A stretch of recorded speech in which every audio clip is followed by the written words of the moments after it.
The internet has been absolutely exploding for the last 24 hours. Sketch, a streamer that recently became popular, got exposed for having an OnlyFans. If you don't know who he is, he's recently become popular for streaming with people like Jinxie. He also had a few clips going viral the last couple weeks for doing freestyles with the new FaZe Clan boys. And so apparently this page that he ran 2 years ago can have everything you would expect to have that would get me demonetized. And people just completely exploded. It was really strange to me that this became such a huge deal because first off, I didn't even know that he was that widely popular. But secondly, we just had the Dr. Disrespect situation that happened a couple weeks ago where he got accused of some pretty terrible things. And it felt like people are treating this situation today a lot worse. Because when the news first broke out, I just saw this overwhelming wave of hate. It felt like people were trying to cancel him. People were tweeting things like they lost respect for him or they're not a fan anymore. Compared to the whole Dr. Disrespect situation where it felt like a lot of people came out to support him and were more skeptical. But if you just compare the two situations, Sketch didn't do anything to harm anybody. What he was doing was completely harmless and definitely not anything you should ever lose a career over. But of course, this is the internet, so people are going to take things to the extreme. And the effects of this is illustrated through a tweet from FaZe Banks that says, "Not everything needs to be broadcast and farmed, but since y'all want to jump to crazy assumptions, Sketch told me to post these receipts. All the FaZe boys were with him last night. Sketch was my homie yesterday, he's my homie today, he's my homie tomorrow. You guys are weirdos." And he posts a screenshot of a text conversation with him and Sketch, along with a photo of Sketch leaving the FaZe house and leaving his glasses and shoes behind. And Sketch actually mentions this himself on stream, but he was planning on completely walking away from the internet. And not only that, but he uses the words that he wouldn't be here if it wasn't for people reaching out to him. I'm pretty sure you can fill in the dots and pick up what I'm trying to say. And that's just so sad to see, especially when he didn't do anything that's worth canceling. The internet can be so great when you're clip farming and you're on top and you're getting all the views, but it's really terrifying to see how quickly things can turn on you and how it can become a nightmare. And it's in those moments that people start to show their true colors. But some good news that came out of this situation is the FaZe boys that he's been hanging out with the last couple weeks came out to support him. Because on my comment, I was talking about leaving because I defended my friend because he had some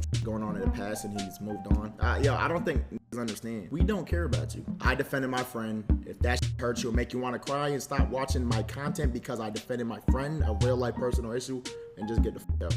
It feels like in the internet celebrity world, once the ship starts to sink, people just want to get off it immediately. And it doesn't matter what bridges they burn in order to do it. They're just willing to throw the person out right away. And so it's actually really cool to see people like Your Rage, Plaqueboy Max, Lacey come out and support him. Obviously, Sketch never wanted this to come out. To him, this was such a big deal that he just wanted to completely disappear. People have come out and attested for Sketch's character, saying he's such a nice person and that they stand with him. And it's actually really cool to see that when somebody gets unjustly dogpiled by the internet, a lot of people are willing to stand up for him. It gives me hope in the future of the internet and that people are going to fight against just a public crucifixion for no reason. But let me know your thoughts. 95% of the people that get recommended my content actually aren't subscribed to the channel, so if you enjoyed this video and want to hear more, hit that button. And yeah, peace out.